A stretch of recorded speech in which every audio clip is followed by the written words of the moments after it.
All right. Let's go. Hi there. Are you live? There you go. Now. Hi, everyone. All There we right. All right. So this is Momentum. I guess we should do some introductions, but start from the top of the list. We have Exile, who's not going to be talking, but is going to be doing the camming. I am Pulse. I'm Gocnak. Yeah, I'm Gocnak. I'm the project lead of Momentum. Hi, I'm Lumia. I'm a developer for Momentum Mod. Hi, I'm Mac. I mostly do map making for Momentum Mod. I'm Wolsk. I'm a deeply retired jumper that some people know. And that's everyone. There you go. All right, and then we're off. So we can just spectate the horde of jumpers. So let's explain the game a bit. If you're familiar with Team Fortress 2, this is rocket jumping. Is a subset of the community who are very dedicated to going fast with the soldier class. The main mechanic is using a rocket launcher to just propel yourself, and this community just takes that to the extreme. We'll be seeing a lot of crazy impressive things, and other game modes that also use explosives and other movement mechanics in this game. I guess Momentum Mod specifically, Gocnak, you could talk a bit more about that. Absolutely. You did create this. Yeah, so Momentum Mod is, I started it back in like 2014, 2015 with the idea of having a game that had surf in it. Now, obviously, this isn't surf, this is rocket jump, so the game has grown significantly since then, but yeah, the overall goal for Momentum is to centralize a lot of these source engine and other engines, as we've added game modes, into one game, one free-to-play platform that has basically your one-stop shop for all of the maps that you've come to know and love over the years, and even some new modes that you've never heard of or tried or have seen but wanted to try. There's a lot of great features going into not just the legacy support of these existing maps, but also creating completely new content around learning the modes, as well as being able to just kind of hang out in the game. So while the goal of the game is to go fast and get fast times, it's, you know, like you can just play the game for fun and you don't have to worry about leaderboards if you don't want to.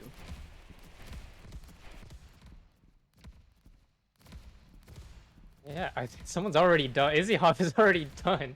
I mean, this map is, what's the world record? It's like a minute something. Yeah, 140, I think, something like that.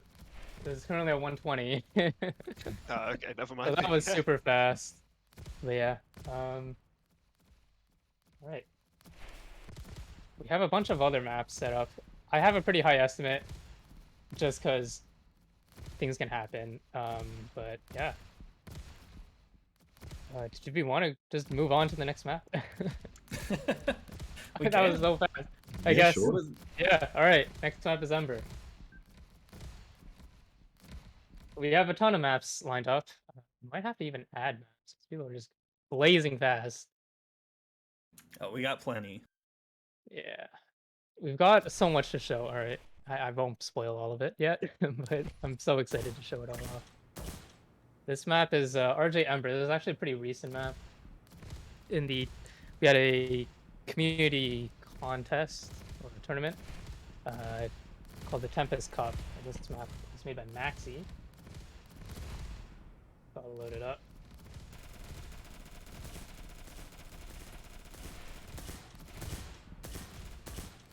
All right. Just getting everyone in. So yeah, this map is RJ Ember. This is by Maxi, who I believe is currently in the race as well. Correct? Yep. And they're off. And then we'll see if Look at them Maxi has home court advantage, I guess. If you make the map, you should be the best at it, right? That's my philosophy. I don't think I have a world record anymore with maps. Anyway. Yeah. A lot of this game just speaks for itself in terms of speed. I mean, there are a lot of minute like little details in the movement and stuff, but really just watching it, it never gets old. Just seeing someone go fast with the amount of skill executed. You took my last one, Maddie. God.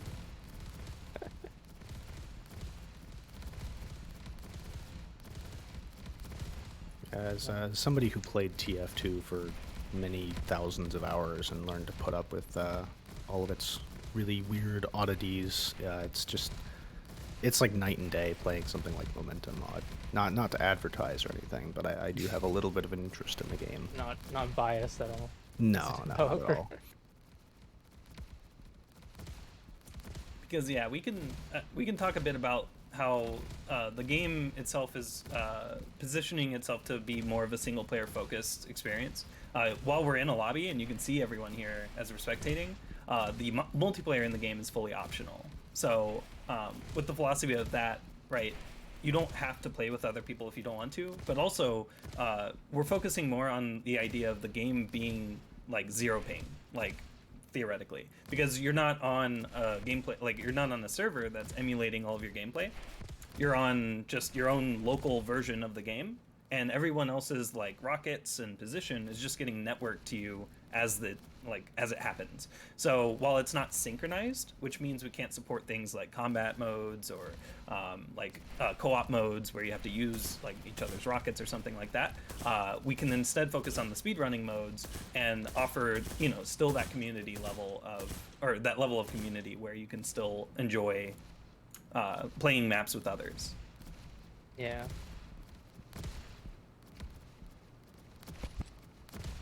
Yeah, Riot won the RJ Ember map in the actual competition, but in that competition you could just grind for the best time over, how long was the period? Like a week or two? It was 2 weeks, yeah. But Relore took the live competition.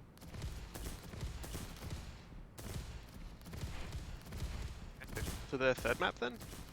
All right, third map. What have we We're got just coming blazing up? through it. Yeah, let's go to the third map. Next is Jump Uman, or RJ Uman. If someone finishes super quick, you can probably just spectate and the next person just to provide gameplay. Yeah, all right, we're blazing past through this, so we'll have to ad-lib some more maps. People are too good nowadays. Yeah, honestly, the skill of jumpers nowadays, like compared to way back when, like even like when I started in 2016, it has changed vastly since. Just watching like world records from back then to now is just crazy. Mm. We also have a channel that archives a ton of world records. So shoutouts to Tempest Records on YouTube. So if you ever want to watch more, there's definitely, you can go there.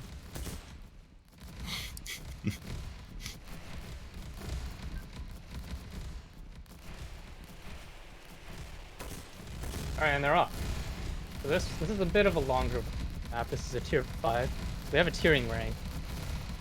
It generally goes from 1, technically 0, to 10.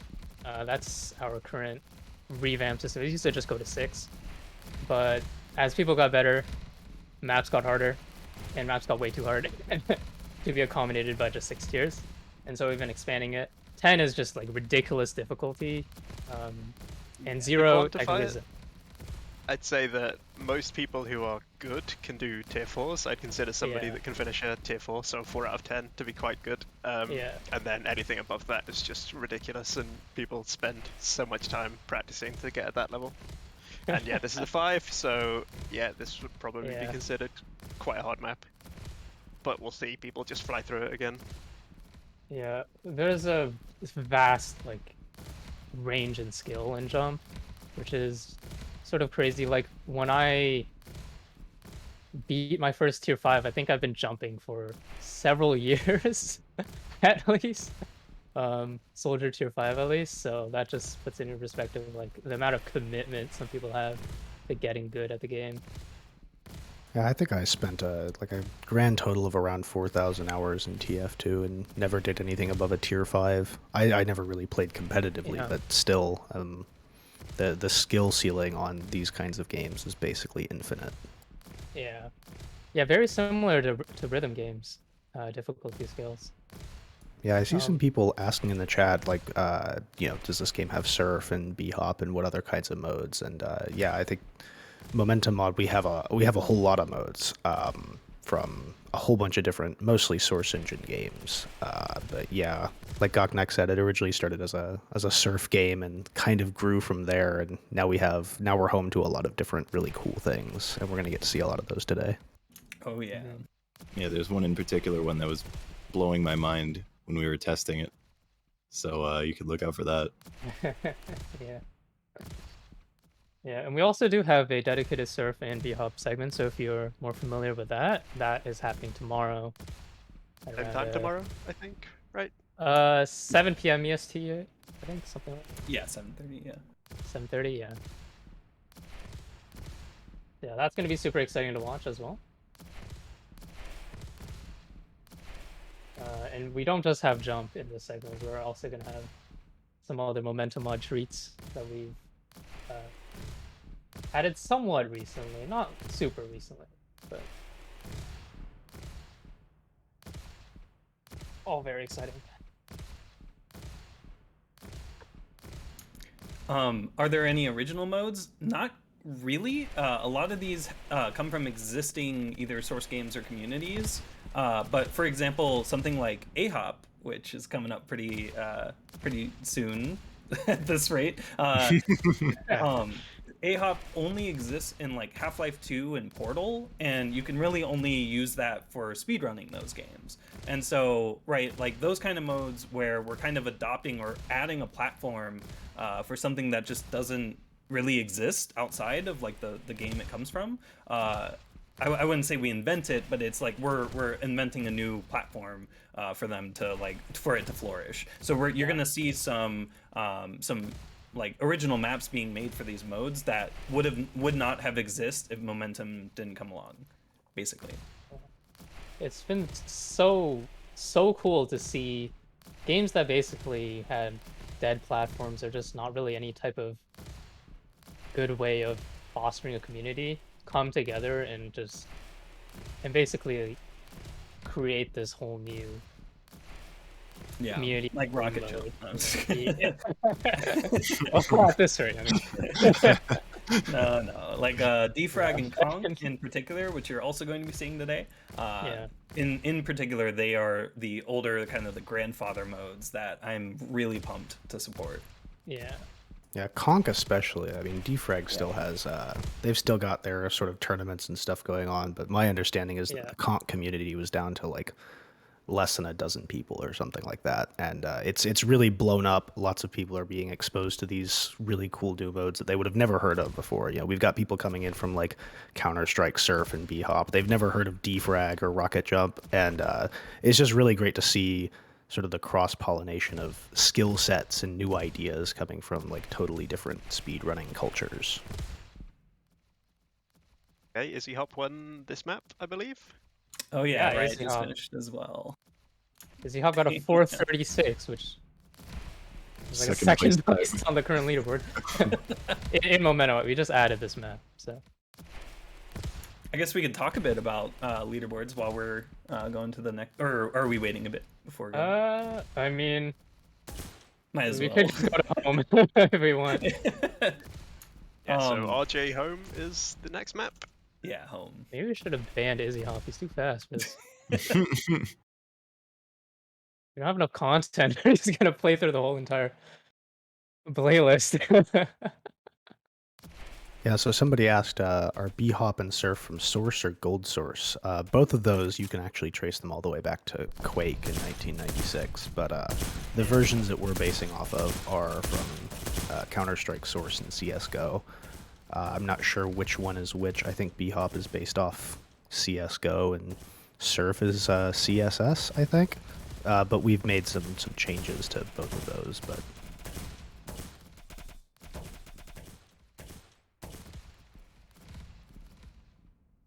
We're starting up.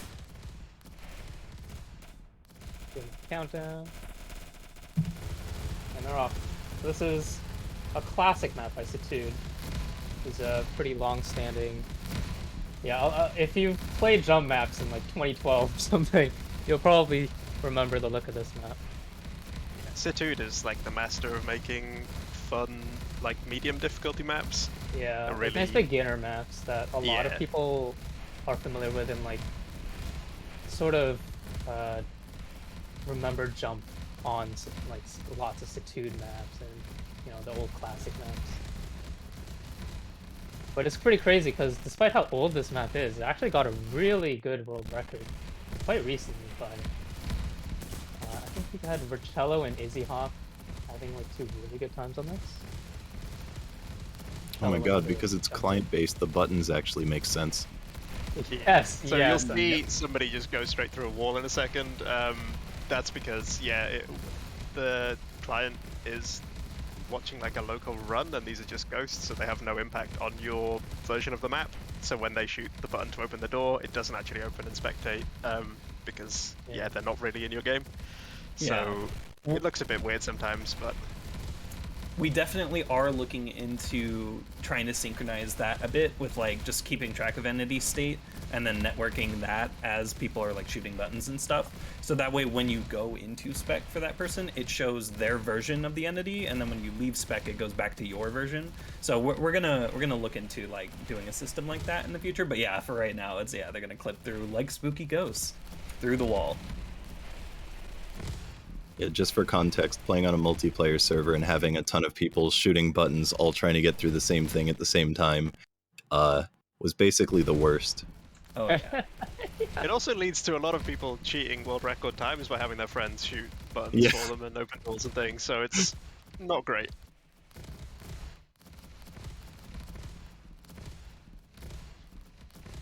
Apparently Max, he lost his run to a head glitch. Oh no.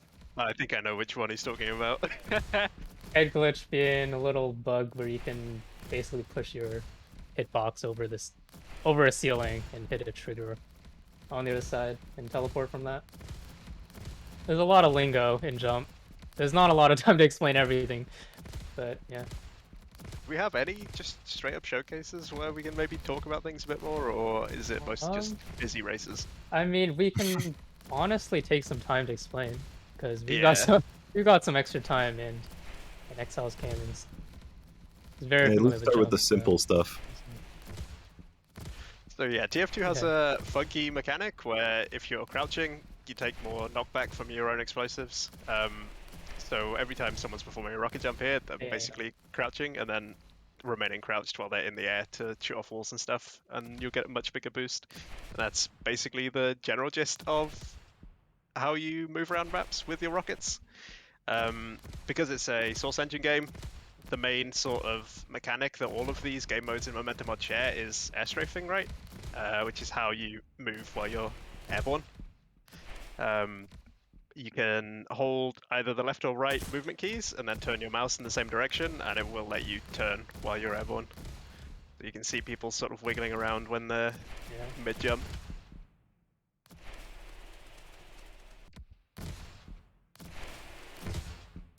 Yeah, we don't have times on spectator just yet, but that is definitely that's also going to be coming in the future. This game also is in alpha. Oh yeah. Technically, so yeah, lots of things, lots of improvements are coming. There's really active development on the team. I mean, I'm part of the team as well. I think everyone on the casting is for the team. Well, Including Exile. No, but yeah.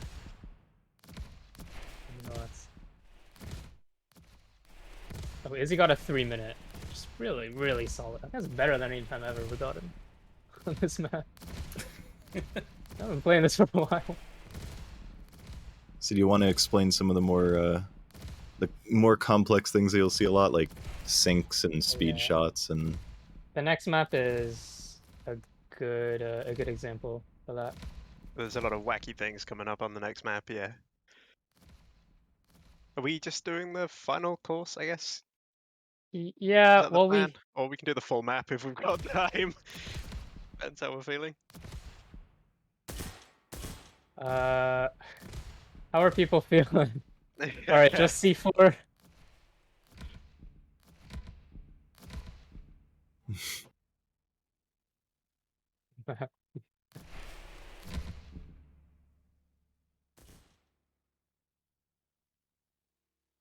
Okay, so All right, yeah, let's maps go can to- be split up into individual courses sometimes. Yeah. And then each individual course will have its own sort of what are we calling them? Like IL times, so like individual level times rather than the full map.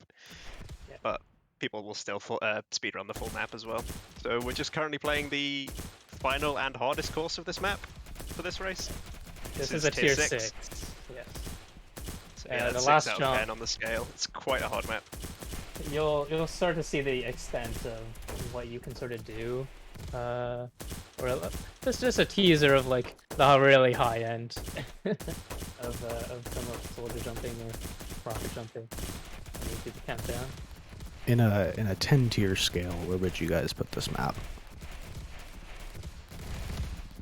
I think this is still tier 6. Yeah, it's probably honestly. still a 6. It's nowhere near like a tier 10, right? The current tier 10 candidates are incredibly hard compared to this.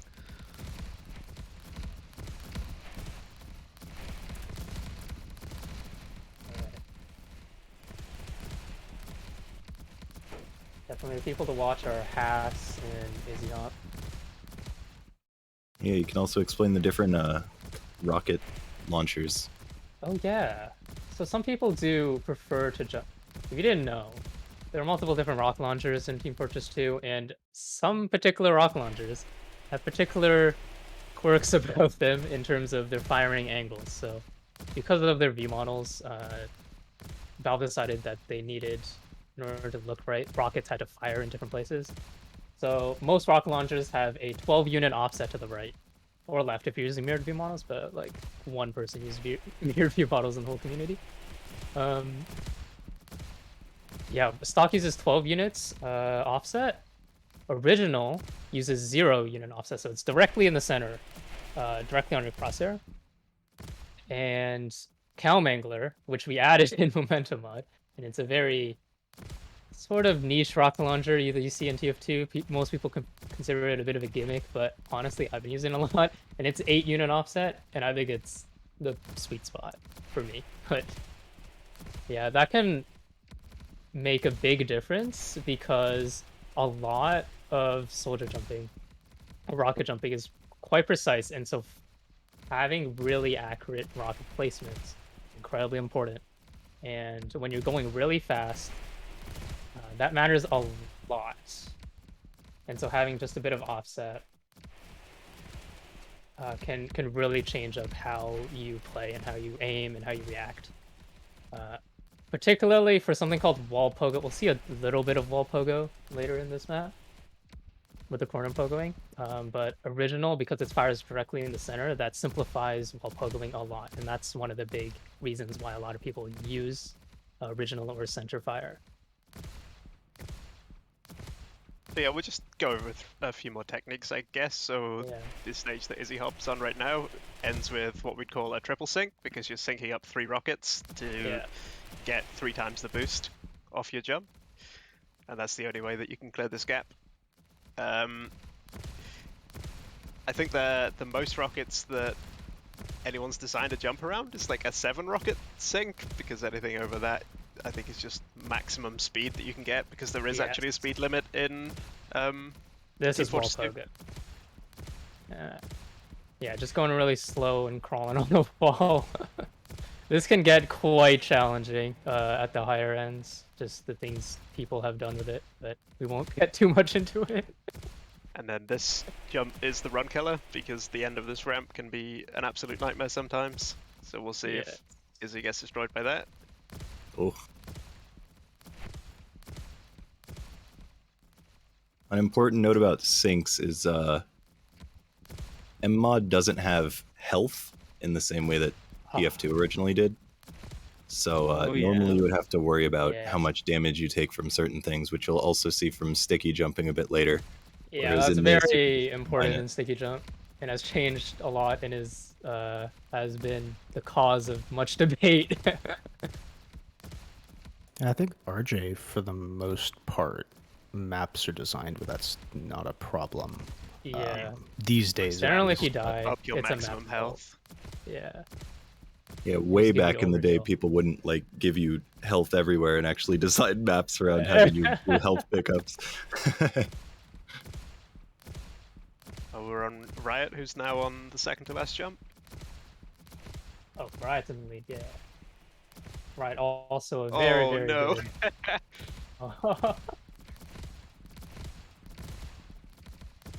Very, very good rocket jumper.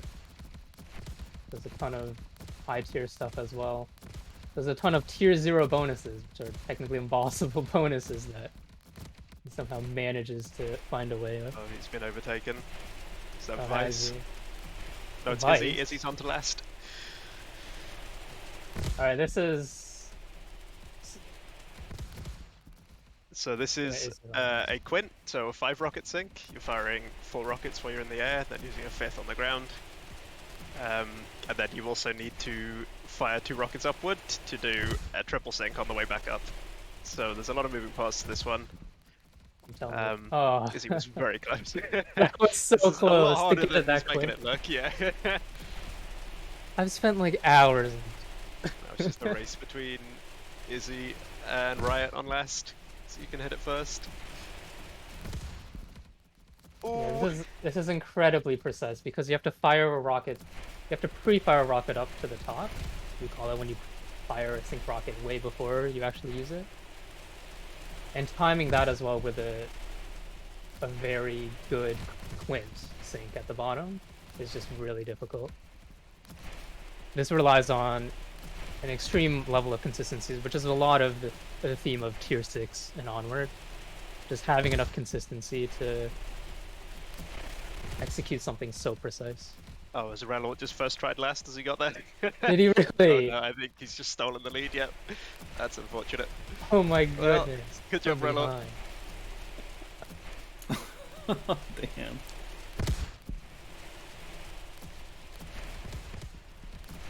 I'll just keep watching if anyone else gets this, but yeah. This is a really impressive looking jump. Especially like when I was starting out, I could have never imagined I would be able to do something even close to this level.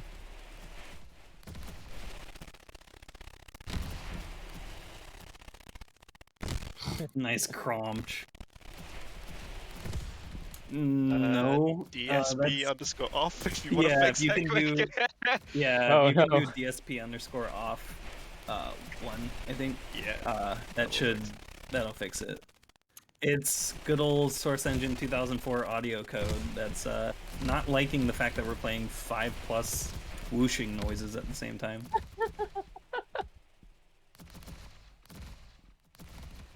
And just Half-Life 2 couldn't handle it back then, so.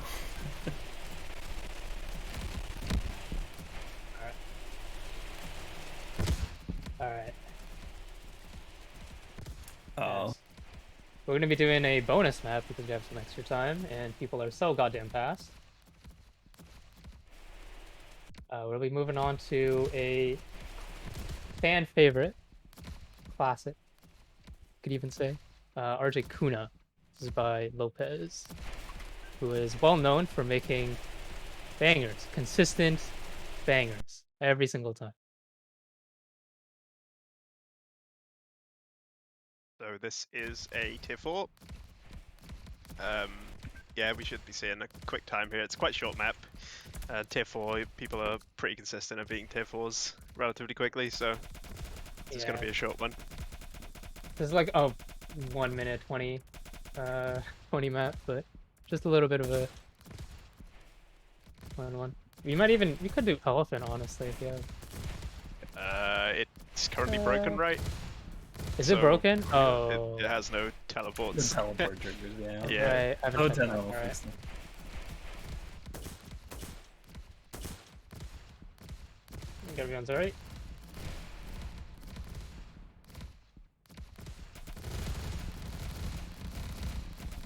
Is that to me? It's amazing how synchronized the countdown is. Yeah. Awesome. Awesome. It's to see just the explosion that happens immediately Yeah. after one is so loud. it. So loud. Oh, that's a good point. This is a jump jam map. Jump jam. We'll also see another one of those, but it's an event that happens annually, most of the time, where mappers create a jump map in, I think this was 3 days.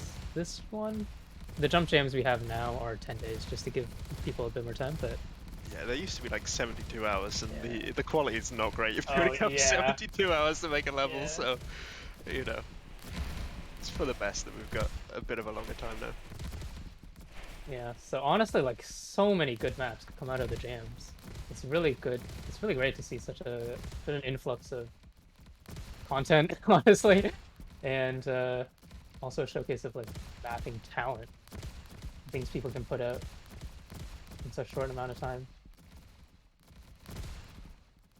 It was brought up earlier in chat, and I want to touch on it again, that one of the nice things about making the game for these modes is that you have mapping tools, you have an active dev team that wants to add entities that help with like a bunch of complex logic for these maps, right? Like Momentum is positioning itself to kind of like help with, I mean, some people use it for mapping in other games as well, like for the existing Counter-Strike servers, but you can also like take advantage of, for example, we have portals, right, from Portal 2, and like things like that where they don't exist on these servers, and you could create just really unique like gameplay experiences with it. And then not Maybe only you'll that, see but some of have the tooling, yeah, the tooling around it too. Right, they're already done. I didn't quite see who won. I think Izzy Hop got that. Izzy Hop's like won everything. Over Bach. Yeah, that's fine. That's fine. It was Honestly, me. so I many won. people here.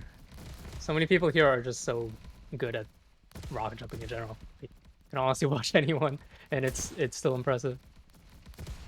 All right, we'll be moving on to the next game mode, which is Shaky Jump now. If someone wants to so just give a Sticky Jump. rundown of that. Another TF2 mode. It's time for the Demo Man class. In TF2, you have 8 explosives that stick to surfaces. They are detonatable with right click, but only after 0.6 seconds, is it? I don't know the actual numbers, but there's a slight delay between firing them and when you're able to detonate them. And yeah, you just use those explosions to traverse around obstacles. And there's the same thing mentioned with rocket jumping, that crouching will affect how the explosion affects you, which is actually going to be super useful for certain kinds of tricks. Yes, there's actually sort of techniques that use crouching and uncrouching, because uncrouching gives you less knockback, and that helps you give more control over yourself. I don't know if we'll see too much of that here though, but there's a lot of really fine techniques in both of these game modes that seem endless, honestly. Like new mechanics and new ways of playing and styles constantly pop up and develop over time. Oh yes, we have the keys showing in the bottom right. Shop a lot. All right, let me do the countdown.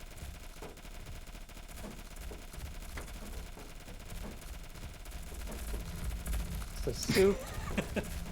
Soup the noise. Soup's the man to watch on this. He's got the world record and is also just generally regarded as the fastest demo man alive.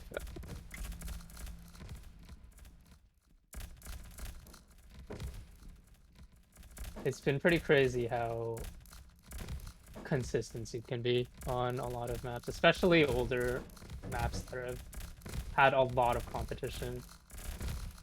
I think Lank still has somewhat recent world record improvements.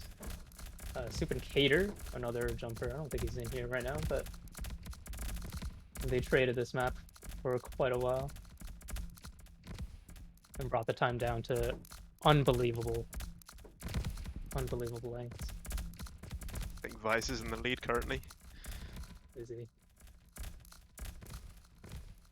Yeah.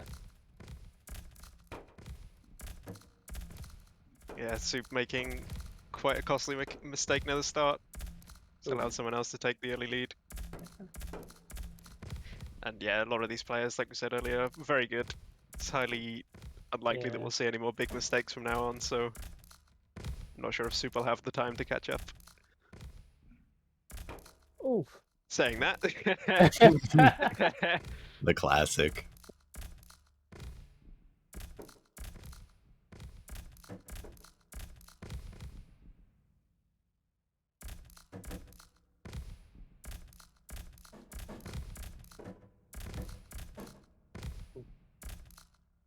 I don't think this was answered, but someone asked it earlier about the payment for the game, if there will be any. Yeah, so it's gonna cost around $100. That's the starting fee. You gotta buy some like shark cards in order to like get map. No, it's gonna be completely free with an agreement that we had in place, or because we're licensed, we're a fully licensed Source Engine game. Our agreement with Valve is that we can't sell the game or make money directly from the game itself. So the game itself is going to be 100% free. The maps and everything completely free to download. And yeah, and we can't make a dime off of it. So if you like what we're doing, we do have a donation page, and feel free to hit that up. You support the team, and maybe the server costs if we run into that too, but we'll see. But yeah, it's pretty awesome. And plus, just from a personal standpoint, I wouldn't want there to be a financial barrier to entry for these modes. I feel like a lot of people could enjoy like a lot this game has to offer, and you just get a lot more competition that way too. New people, new up and comers, right? Or newcomers, I guess, coming up and just showing what they know, taking over the old boomers. Vice plays through this map, just doing some bonus jumps, which is just extra content you can do after. So this is some high-level air pogo, which is basically just no clipping, but with extra stuff. This No is clipping with also, way too much effort. Yeah. The Yeah, you really level don't of air understand pogo. how hard this is until you actually Yeah. try it. Like, this just looks so easy, but you have to basically be the perfect speed at all times and have like the perfect firing angle. Yeah. Oh my god, There's a Vice lot to flexed keep on track that so much.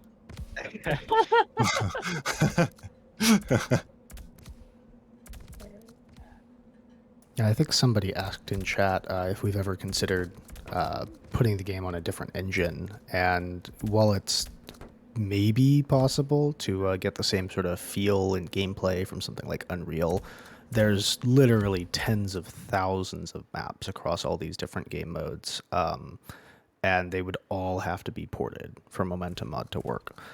You can already load up maps today from Counter-Strike or TF2, and they will 98% just work, and that's the advantage of staying on the Source Engine. What's the conversion process like? For Unreal or something, I haven't got the slightest clue. No, like for converting a map that was for TF2 that's not fully there. Like, how do you make something for a mod? Yeah, since it's still the Excel, if same. you want to show off just the beginning, because this map does have a gimmick. Yeah, since it's still the same engine, it's pretty straightforward. The You might have to biggest play, difference 'cause it won't between show unless... just maybe I can expecting. All right. Or viewing the play. Basically, this map, this is a jump jam map. It does have a gimmick where you have to enter these zones, so the blue and the red zones. Oh, you're expecting me? Okay. And I failed. I thought I had two stickies out. So you have to go into this zone, and then this zone, and then I don't think there's network, but the gate here opens up because of it, and that leads to some pretty cool, interesting, non-linear level designs. So you can do a lot of crazy stuff with it, and this map was also made in 10 days. My good friend Pile of Stuff. But yeah, we'll do a race.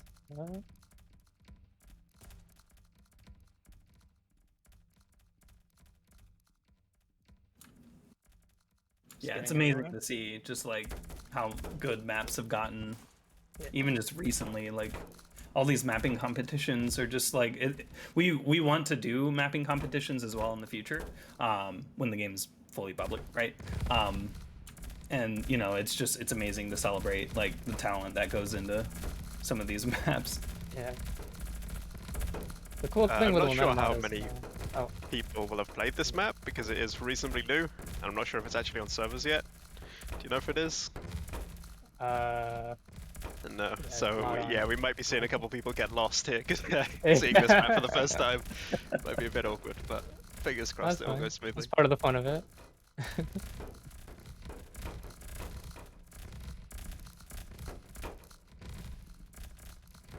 But yeah, I was saying Momentum Mod allows for a lot of new things to be done as well with level design. We have some non-linear systems, and I think there was a system where you can like pick up weapons or gain like abilities. So sort of, in a sense, Metroidvania-like. Yeah, and like we said, it's all single player. Yeah. It's just like, you know, the players are ghosts in your world, Yeah. so you can make a lot of wacky contraptions as well that won't be impacted by other players. Which you obviously can't do if you're playing on online servers in Team Fortress 2. Yeah, it'll be interesting to see the surgence of like story maps that have like a, you know, Absolutely. like Oreo. Oreotopia? Shout out to Exile.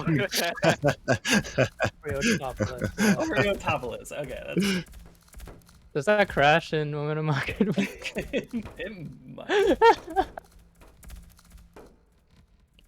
Yeah, we also will have a system for maps loading in other sets of maps in a style very similar to a normal game's campaign. And so you can have a campaign set of maps that are meant to be played in mind and have people load in, sort of like Half-Life. Oh, that was weird. Gonna be showcasing some of that soon, but there you go. So in the way that rocket launchers have different shooting positions, I'm assuming the sticky only has one. The sticky bomb only has one. Yes. There was a bit of talk about the idea of having a centerfire sticky bomb launcher Momentum on, but ultimately, because of just how sticky jump works, in that you sort of need that angle in order to stay on walls. Whenever you're pogoing on walls, you actually use that angle a lot to just be able to control where your stickies land. If it's just in centerfire, it would be a lot more awkward. Yeah, it makes going along walls that are on your left much easier, but walls on your right much harder. But if it was center, both walls would just be harder and really awkward, so it's just not worth it really to have center. It's nice Sort of having the opposite situation as a rocket jump, which is interesting. All right, so you add a toggle that makes it so you can just keep switching sides back and forth. That would be some jank. So people are just doing laps now. We can move on to the next map, which is one of my favorites, actually. Jump Lost, or SJ Lost.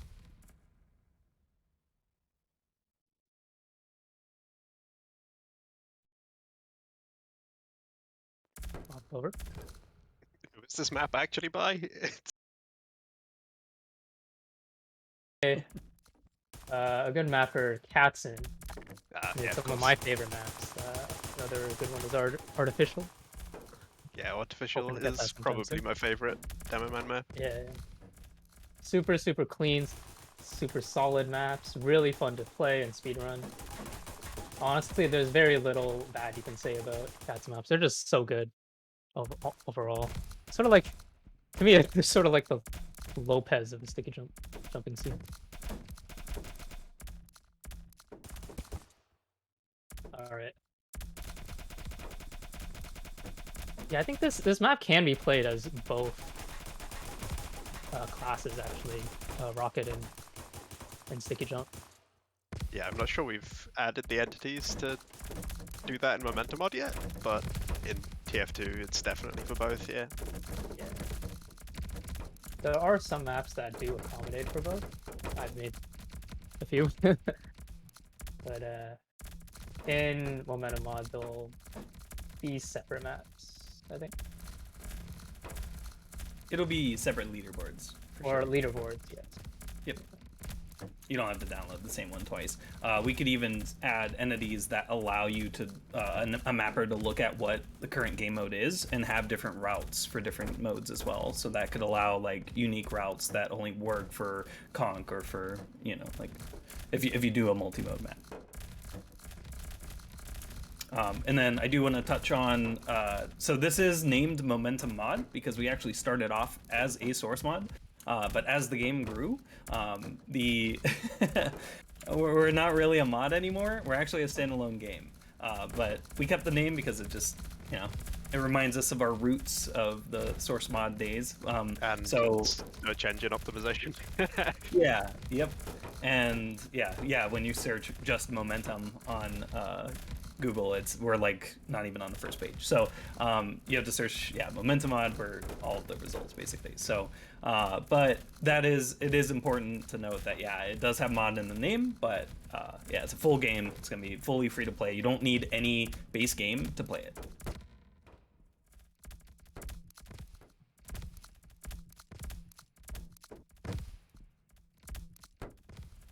By zooming through this map. Okay. Does he currently have world record? Oh, False has it. I'm a Momentum Mod, yeah, because I grinded last night. Yeah, I think Vice had either world record for a while or just a really good time. So a lot of these players, I think most of these players that are on here that we're showcasing have world records of some kind. He's absolutely choking. Matty's catching up. Go, Matty.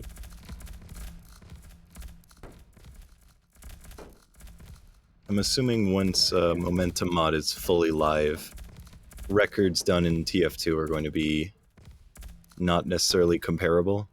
I'm assuming there's a lot of discussion about that. It depends on the it map, is. right? Like some maps will still pretty much be 1-to-1. Yes. But yeah, the zones won't exactly be in the same place. Plus the way that we want to view it is we're a completely fresh slate. Because if we go the route of, well, you know, okay, maybe we could compare, like, I definitely just want to say, like, we're a completely fresh slate, like 1.0, completely clear leaderboards for when we push the button to release. Well, okay, maybe minus a couple of, like, influencers that get, like, access to, like, advertise it or something. But other than that, yeah, completely clear leaderboards and, you know. LaFunny taking the map. No one expecting that. Underdog player. Just barely taking the map, yeah. Crazy. Oh, soup! Is that a W strafe? W strafing is a sort of new thing that people have been putting into their movement more and more in Jump. That's kind of awesome. Soup's been doing it explain it for a while, but so in jumping, typically you're using A and D, just your strafe keys, to change your I guess your turning radius, or the way air strafing works is this, like, based on how you strafe or what keys you're holding changes how you sort of pull yourself in the air. And the reason some people use W strafing is because you can sort of look diagonally to where you are turning, instead of looking at like a 90-degree angle. Yeah, and it lets you shoot your Yeah. projectiles like more in the direction that you're turning rather than straight ahead. Yes.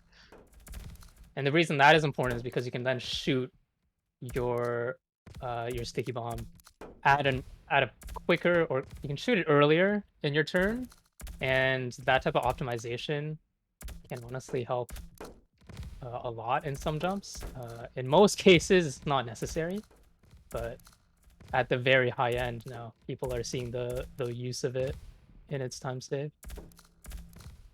And it's honestly really cool to see someone who's very good at it just intertwine it with their normal movement. I've tried it, and I mean, I've been playing this game for a while, and it's still really odd and tricky to get. I'm not comfortable with it yet, but all right. So we can move on to the next map. Who made this map? The next map's Sylvan. This is a tier 5, and I made it. This is one of my favorite maps that I've made. Was this a I'm pretty contest happy map? with it. Or This was for Beginning 6. So Beginnings, that is a big annual competition that we have in the community. It was replaced by Tempest Cup last year, but this map also showcases, and Jump Law showcased this too, but it has something called CSM, which is a CSGO lighting mechanic. Cascaded shadow maps that gives you nice crisp shadows. I think this map showcases that pretty well with all the lighting and props. Yeah.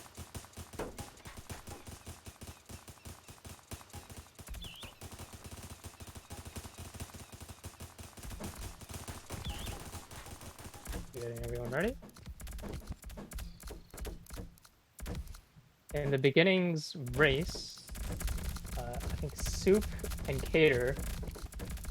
Soup won out the race in the Beginnings by like 0.1 second or something crazy. It was a super close finish. But the competition on these maps can get crazy. It's sort of, I still think about this now, where like how you can have a map that's 4 or 5 minutes long and still people finish within like less than a second of each other, despite all the variables and like all the places where you go faster and slower. yeah, there's usually like maybe 5 to 10 seconds between second and first on a lot of like medium length maps, but sometimes, yeah, when people really get grinding, they optimize a map super close together.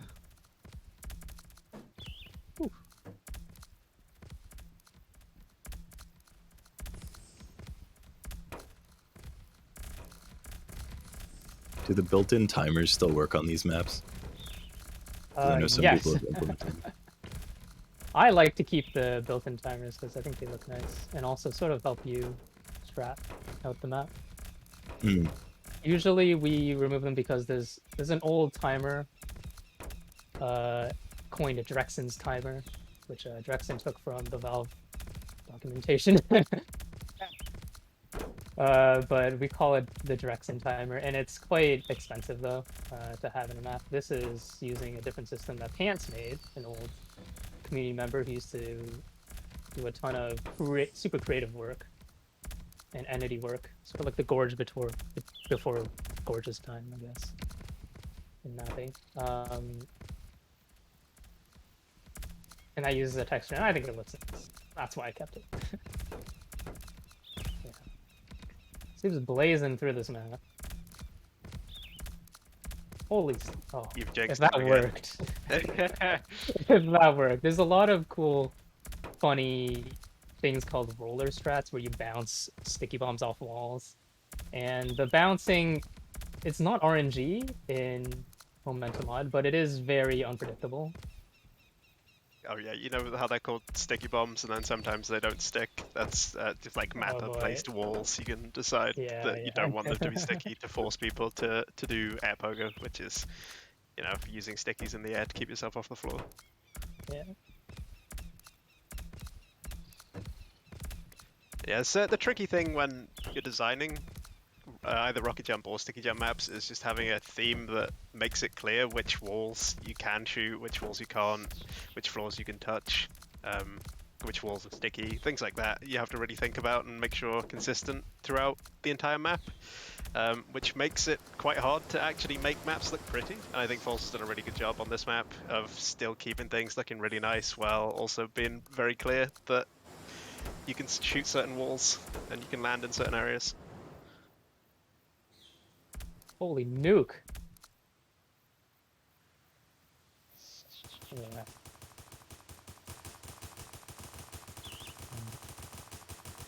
Did Vice win that? Yeah. Snuck up from behind, yeah. Alright.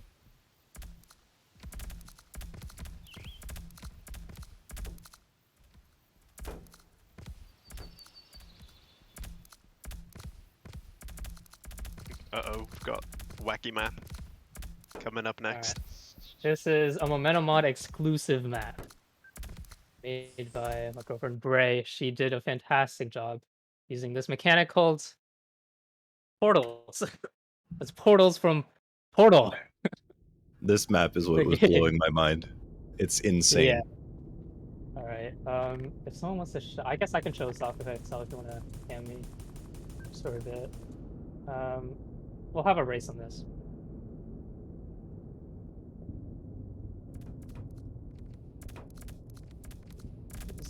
This was a map inspired by poem and song.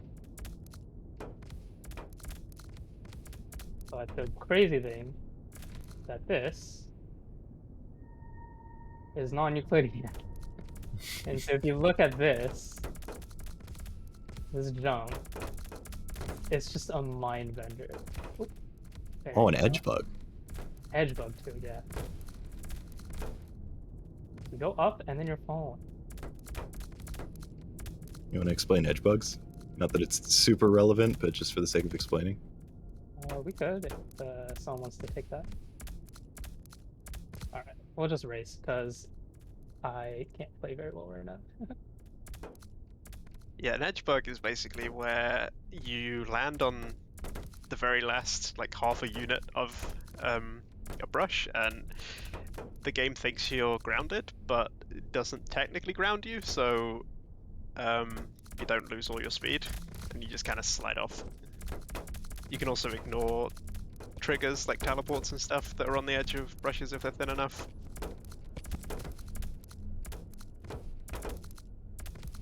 Yeah. So this is a tier 6 map. I would say it's still tier 6 in the 10 tier scale. 6, maybe yeah, it's high not six. too bad once you figure out Yeah. how it all works, but it's very much a learning progress. Yes. A learning process, rather, to figure out, yeah, all the gravity changing and stuff every time you take a portal. There's some really weird, wacky, but very interesting game design that comes out with using portals. This jump that Vice is on, oh my god. Love that.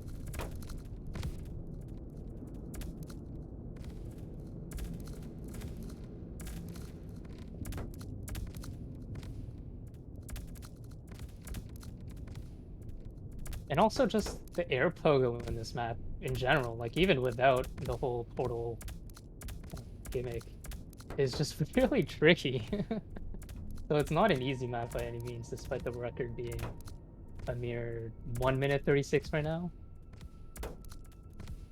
And this is a Momentum Mod exclusive because it Yeah. uses portals, right? So this is the actual world record.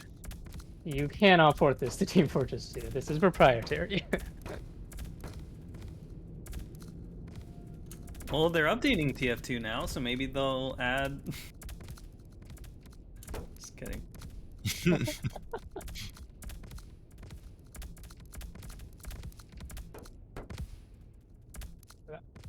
Look at that. Oh.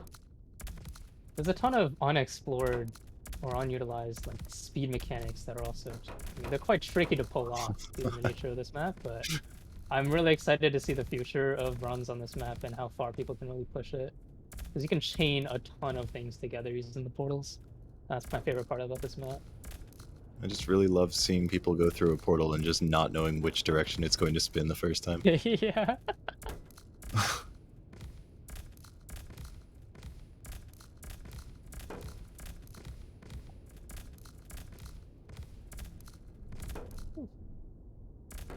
it's also utilizing PBR textures, which Oh, gives yes. them like a fake 3D look. That's something that we added to the game. Not sure who did most of the work, but it's a very nice feature to have. You can notice it mostly on like the moon crater texture on the floor. If someone gets close to that, you can see they kind of look really 3D and change depending on what angle you look at them. And also the square tile floors have a bit of depth to them. Yeah, if you're a 3D artist, you'll know PBR, or physically based rendering, is a shader system that pretty much all modern games use now. Or most modern games use. But Source games are the opposite of modern, so we had Yeah. to add it ourselves. It just lets you have much more realistic, much more convincing worlds, and it's one of the reasons why the view models can look so good. And also, we recently, Tom, Fingerprints, added a ton of, or we're on the process of adding a ton of, just shipping a ton of like PBR materials that mappers can just use out of the box, taken from Polyhaven, which will be super useful assets for any mappers in Momentum Mod to make just such convincing maps of that. There you go. Huge. Amazing. Great work. That last jump is not easy by any stretch of the imagination. It's Like even very top tight jumpers to cannot get circle that. around that on the way up. Yeah. All right. How are we doing for time? We have a bit of extra time, so if we want to rush through our bonus map, Koi. Sure. Yeah, I mean, you're currently only an hour, so Okay, we should just pick some maps, I guess, and just yeah, you keep could Wait, is literally just Koi pick not- maps. The Koi's on the bonus, right? Yeah, it's a bonus, but after Is it good? everything else is done. Is it okay? Yeah, Yeah, we've got plenty of time. We've got another hour to fill, and we've almost finished like 2/3 of the list, I think. We're done with jump. Yep. We can just quickly blast the crowd. We have soup here. Come on. Come on. Soup the homie. Soup. Notoriously good at Koi.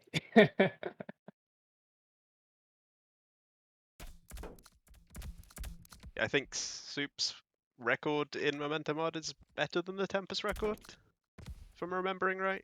It's like 10 seconds faster or something. It's Yeah. crazy quick. Alright.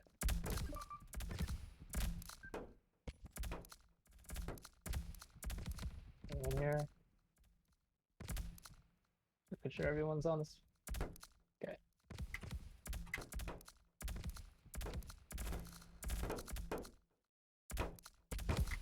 Alright, and they're off.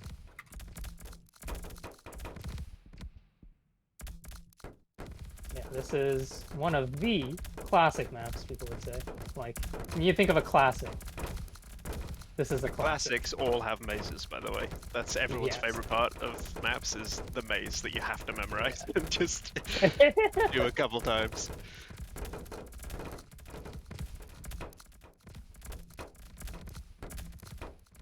Yes. And this map, how old is this map? Like, over a decade old now, right? Yeah, it was created in 2010 by T-Koi. And I think that's the only map that guy's ever made, and it has stood to the ends of time. People still love running this map. And it's got a T-Koi lot have of like a optimization. credit on like Jump Who as well, as like a helper or something. I don't know. Could Maybe. be That's misremembering. too boomer of jump trivia for me. Play that map like once for completion.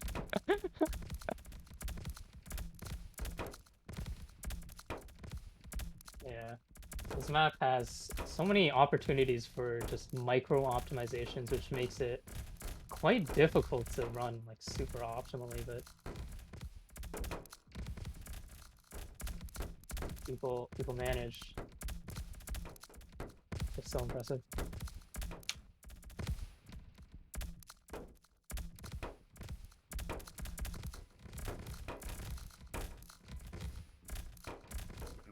really trying his little heart out today.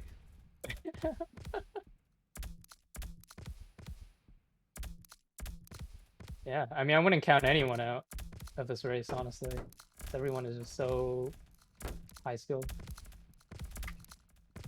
Oh, Soup going for the god strat. Didn't hit it. Do a triple on the staircase and do a really jank sticky. The vice is just consistent. Look at that. Alright.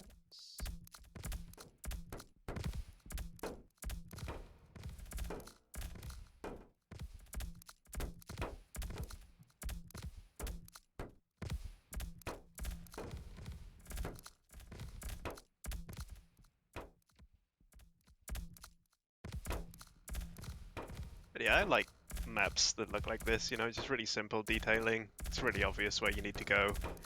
It's really obvious what you can stand on. And it still looks quite nice. So a lot of people bash dev texture maps, you know, lazy, low effort, but I kind of like it. This has an iconic style to it still, you know? It's not just Yeah, random. there's bad. also a big difference between the light blue, dark blue, white than there is the classic orange and gray. Yeah. I think a big factor in detailing isn't necessarily like having in like really high levels of detail, but just having an iconic style. I think that is the most important. Oh in order no, to work. Soup's taking the lead. Oh, Oh, Vice. Oh. Oh no, Vice is faster in the tube. the tube. Oh no. This race is so tight between the two. They're both So- doing the same climb. How often do people do uncrouched versus crouched air pogos nowadays? Crouched is generally faster. Yeah. But it depends on the map. Like if you're doing really tight, precise vert, then yeah, people will still do uncrouched because it's just a little bit easier to control. Vice flexing. He's BMing a bit. Damn. That was super close though. They just shooting each other with blocks. Oh yeah, Demo Man has a Glock now. Oh yeah. We added that. People have been asking for it. They've We been hear at- you. Are pipe bombs integrated? Not currently. I don't think we will. Yeah, they're Yeah. not really used for anything. There's like 2 maps that use buckets to shoot your pipes in to open a door, but other than that, yeah, there's not really much use for them. Yeah, it was outside more of a thing when weird gimmick. HP was an issue, which isn't an issue anymore. Alrighty.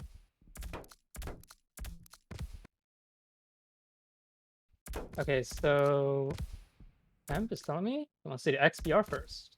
So let's go to XBR. Conk XBR. This is a So- tier 7 map. Yeah, To put that in perspective, no other map has been that Conk- hard yet. Wait, shit. Conk is short for concussion jumping, concussion grenade jumping. It's from Yes. Team Fortress Classic, which is a gold source game. Porting the maps from gold source to modern source is a bit of a nightmare, but we've done Zyke mainly has done a handful of maps. You can see the textures on these maps are quite low quality because yeah, these are all ported from Half-Life 1 basically. So we're basically just going to be spectating Amp because Amp is by far just one of the most competent conkers in the community right now. The level that he can conk at is incredible. We also have quite a few other high-level conkers too, though. I think Zyke TFC notably. came out in like 2000, and I'm Yeah. pretty sure Amp has been playing on and off like since then. The community Yeah. has just kind of died and revived a couple times, and yeah, every couple of years he just sort of goes back and keeps playing. I think he took maybe like a 5-year break before we added it to Momentum, and then when he heard about the project, he picked it back up again, and he's just as good as the day he left. You know, like riding a bike, easily one of the best conkers in the world. Yeah. He very occasionally streams, so when I do catch it, It's just a treat to watch. I should probably explain a bit about how the mechanics work. So, Oh yeah, yeah. concussion grenades have a reverse knockback. So, the further away from the explosion you are, the more knockback you take, which adds like a really cool element to it. Like, you have to drop it at the perfect time to maximize the distance between you and your grenade. And you also don't get to decide when your grenade detonates like you do in Sticky Jump. It's just always on a 3.8 second timer, so you're basically constantly planning almost 4 seconds in the future whenever you're throwing grenades. You hit like a really nice zen spot when you finally get it, where it's just like a really nice rhythm, and you just keep hitting that rhythm over and over again. But trying to pick up conk, it's incredibly disorienting trying to just plan 4 seconds in the future the whole time. Yeah. But yeah, once you get it, it's pretty cool. Would you say this is one of the harder game modes to get into? I don't think it's that difficult to get into. With like a small amount of teaching, it's pretty simple once you just understand the basic mechanics. Right. Like a lot of people that got into the Momentum Mod playtest heard about Conk and decided to pick it up, and a fair few people just stuck with it and got pretty good. Mm. Yeah, it's actually really surprising how quickly some people have been able to pick up certain game modes and like get really good at them. Yeah, I love to see it. That's like one of the greatest Yeah. parts about making this game is just seeing like this. Oh, I knew some surf, but conk or a hop is just so much fun. Like like every time I see that, it just makes me smile.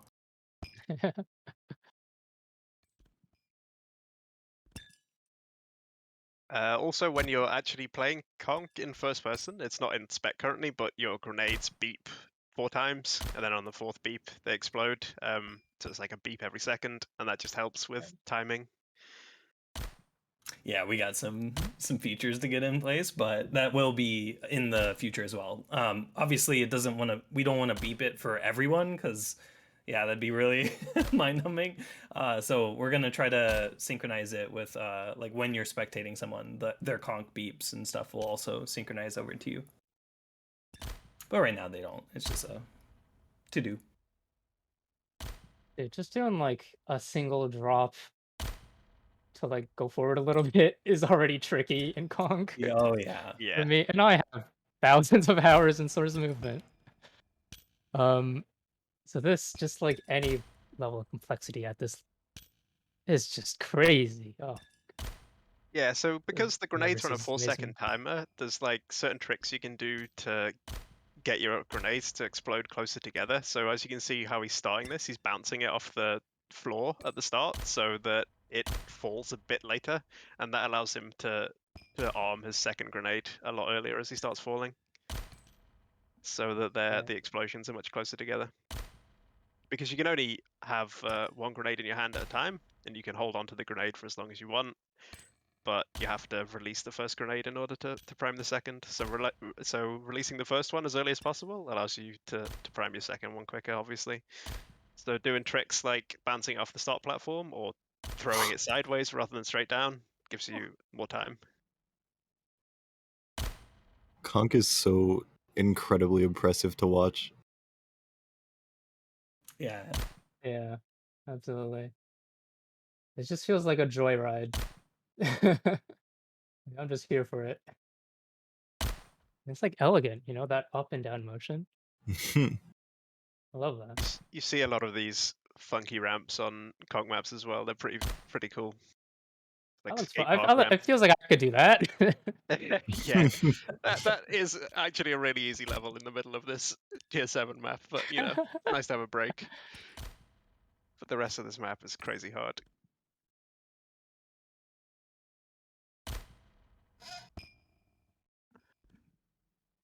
So yeah, I think Emp has like a 4-minute time, and then this map has 7 total completions on this game because there's just not enough people good enough to finish it. Yeah.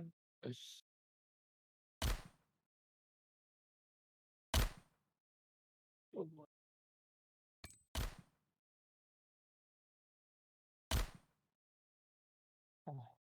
And you'd think, oh, I can land on this platform, but nope, it's all teleport. Like, you have to keep going like this.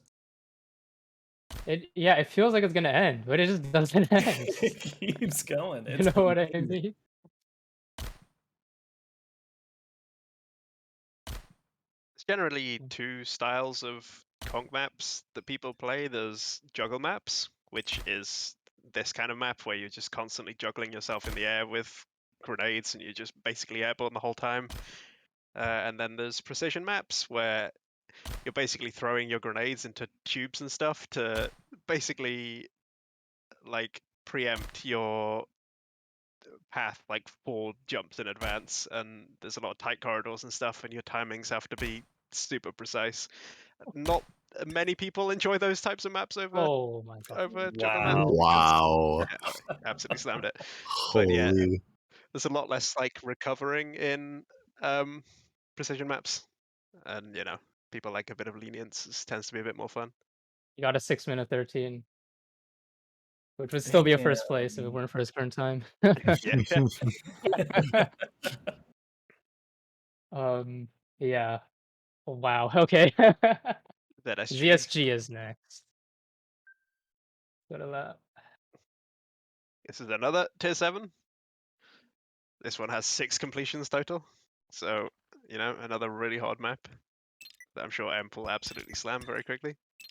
Did people consider these maps this hard back in the day? Like, Yeah, so the old Team Fortress Classic servers used to use a 0 to 100 rating, and I'm pretty sure these maps were all like 80s or 90s on the 100 scale, so oh, I see. yeah, pretty hard. But they did the classic thing of just rating everything too high to start with, and then when people made harder maps, they just kind of backed themselves into a corner and then had to rate everything as 100 because all of the hard stuff was taken by I feel like easier that's maps. just what happens with any fan-made content, like 100% of the time. Yeah. Yeah. Much easier if you can, like, re-tier things later on down the line, but they were just kind of stuck with all the old rankings and couldn't change them, so...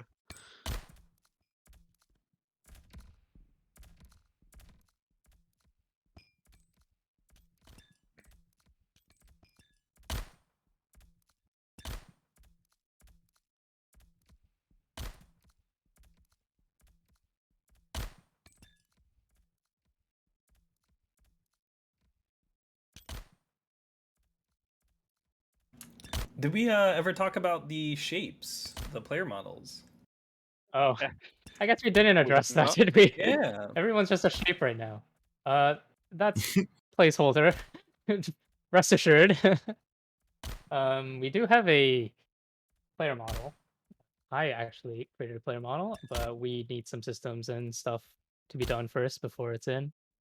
It's definitely in the works, but we'll have a lot of cool types of self-expression, I guess, in terms of their models and just having a cool aesthetic to the game as well, I hope.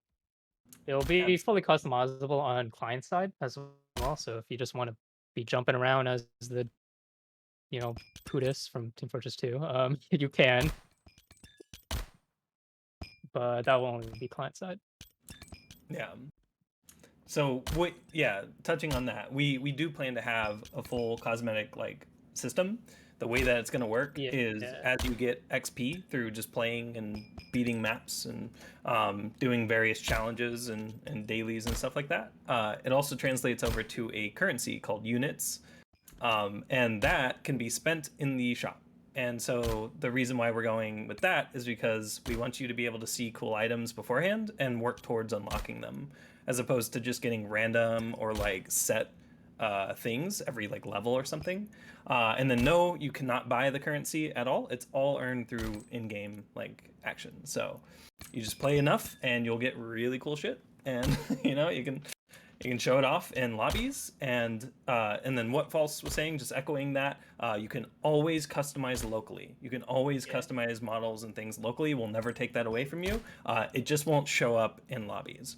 We might have some systems in the future where if you host like a dedicated lobby or something, it could network it or something. But for just the general case of like, oh hey, I want a really cool knife skin or something that's not in the game, you can do it. A lot That's of our always been one cosmetic of my favorite system, things about Source. Oh yeah. yeah, a lot of our cosmetic system will be driven by the community as well, because it's really hard to make a full-fledged cosmetic system Oh yeah. without a budget. um, but yeah, if you would love to make assets or see something of your own creation add in the game and have other people wearing it and using it, uh, absolutely, we welcome any type of like community contribution. I mean, this whole game is based on community and community creators, so we definitely want to stay with that for as much as we can. And yeah, in theme of the stream, by movement fans for movement fans. Exactly. So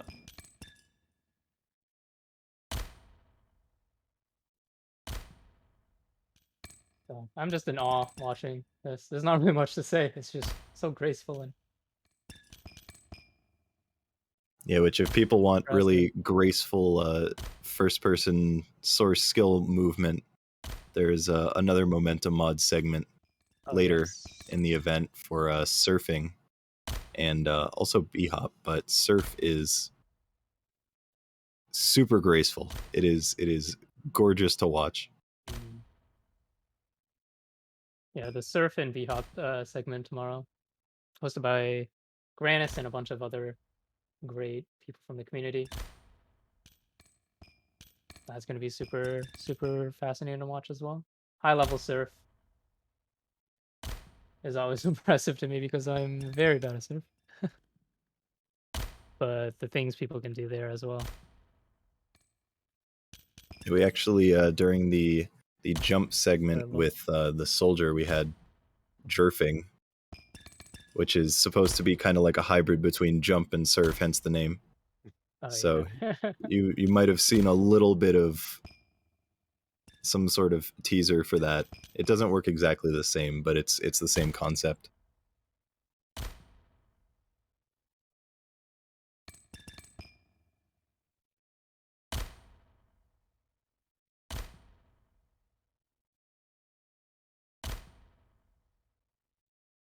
This hole. It's a tricky hole. yeah, this looks like it'll be interesting to see maps like that can overlap. There's a lot of overlap between, Alright, like, just for did it. example, defrag and oh my Nice. god, absolute legend. Yeah, there's a lot of like overlap between, like, for example, like defrag and ahop because of the map layouts, so you can play either mode on each map, right, and like enjoy it. So it'll be interesting to see like what level of crossover we have between the different communities, as well as like what comes up in the future, like the original maps that we get out of it too.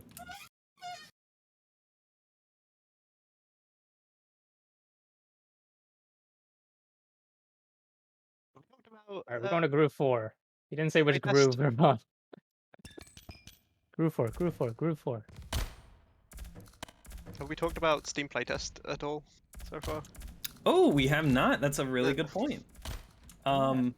Yeah, so the current build that we're on is actually our Steam playtest build. So if you're liking what you're seeing at all, feel free to go over to Momentum Mod on Steam, and right below that wish list button that's really shiny, and you know, if it's green you could click it, right below that button is a playtest, signing up for access to the playtest.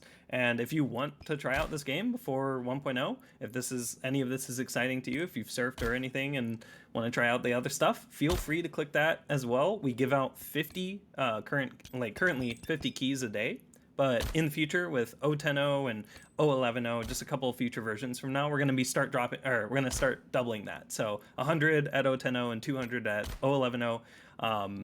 And it's amazing to see how much like reception the playtest has gotten. We haven't even really like marketed the game or anything, and it's like it's already like over like 16,000 people are in the game right now, so, or have access to it rather.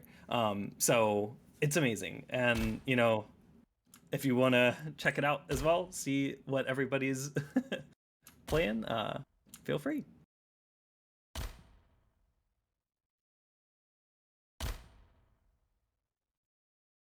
Has everyone talked about their own personal experience with source games over the years and these types of movements?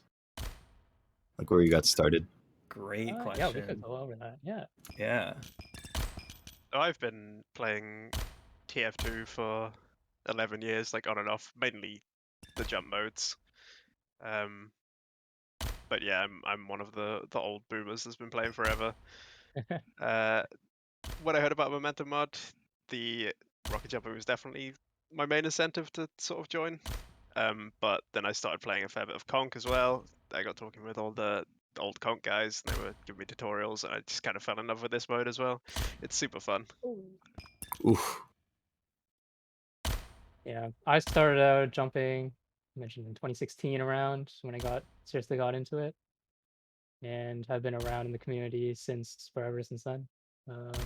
I'd mainly do sticky jump, but I also do rock and jump, of course. And yeah, I started out in Momentum Mod and joined the team initially as a level designer in 2019, and I've since made a ton of assets for the game and done a lot of just miscellaneous roles. And I've tried a lot of the other game modes as well, and I enjoy it, but I suck at everything that isn't jump. So, how about you, Gok? You've got a Well, lot of history. Some Oh, might yeah. know. So I mean, I first started with like Counter-Strike, Surf and Bunny Hop probably back in like 2005 or 6, when it was just like combat surf, basically. There wasn't really speedrunning surf, or at least I didn't know the servers for it. And yeah, and I did that, and then I eventually found my way over to Half-Life 2. And for those, including Wolsk, for those that may be aware, I used to speedrun Half-Life 2 any percent, and might have held the world record or two at a time. And yeah, that was a really fun experience. And after I would do runs, I would go back, and because, you know, surfing and bunny hopping was like more speedrun oriented then, I would do that after my runs. And that kind of started this journey of like, well, you know, joining these servers, or like, I don't want to play on this server because it's not on like a map I like. And so that led me to be like, hey, what if we made a game that let you play whatever map you want whenever you want and have leaderboards and stuff for it? So yeah, hence the birth of Momentum, out of just like the desire to just speedrun or surf and bunny hop at first, but like, yeah, A-hop and jump modes and conk and defrag. And we're like going to be adding things like Titanfall parkour and things like KZ. Like, we have a lot of great plans for the future of the game. So yeah. And we have Lumia here, who's going to be pretty important in the next section. But Hi, yeah. I started playing TF2, I don't even remember when, 2015, 2016, something like that, and just played a lot of Rocket Jump and Surf. Well, a lot more Rocket Jump than Surf. I was never very good at Surf. And that's pretty much all I played until I found out about mobile. Alright, That was so close, sorry. Oh boy. That was so close. All right, yeah, go on. No, it's good. It's about the run, not me. But yeah, I just played a bunch of Rocket Jump until I learned about Momentum Mod, and then I got into defrag, and we'll see a lot more of defrag in a little bit. But that's still pretty much all I play now is Rocket Jump, Surf, and defrag. I don't play Surf that much, but I do like it.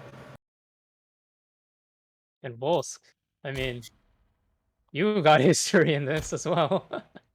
Yeah, a lot of people at this point know me as I want to be the guy playing. I actually had been doing TF2 for about as long.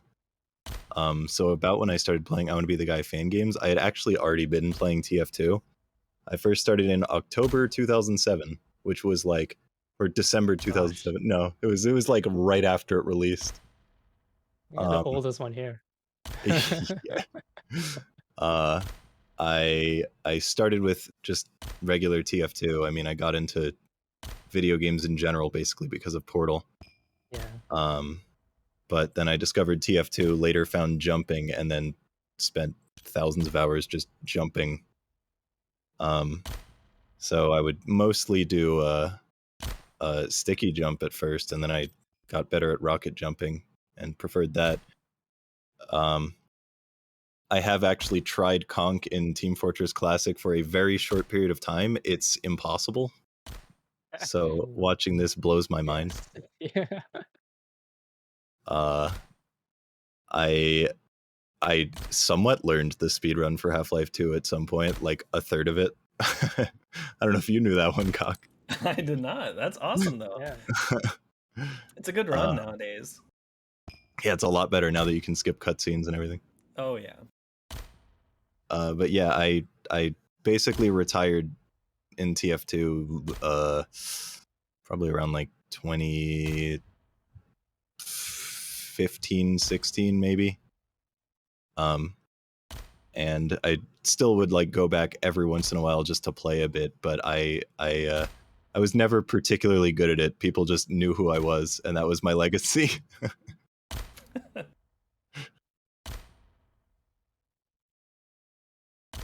And also creator of classic network, Jump Network. We don't talk about Jump Network. What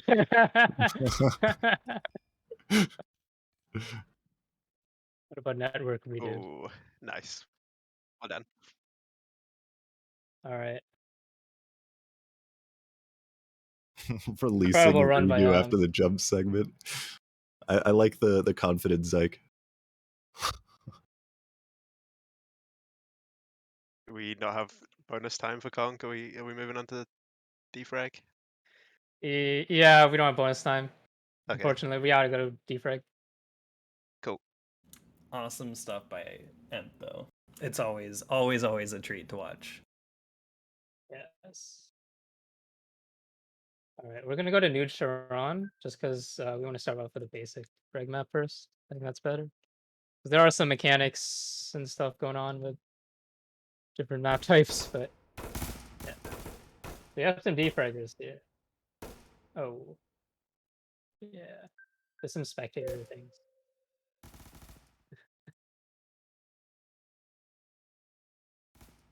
So we got So display which Exile defrags do we zones have? on, display snap zones off. Yeah, that should be good. Oh, you've got a lot of settings on. It shouldn't be. Classic. Scroll down a bit. Keep going. Is that as far as it goes down? Is there more at the top? Oh, no. So true Excel zones off and mirror Excel zones off. Display mirrored Excel zones off and display true Excel zones off. Yeah, was this the stuff you were pushing the update for today? Yep. Yeah. That was the There's a wrong lot of thing. intricacies Oh, well. with defrag and the HUD, but all right. Very specific, yeah. So, yeah, we can just spectate Crazy L, Jard, Lan, Koloy. Yeah, so this is defrag, the which is a mod soup even. of Quake 3. Yeah.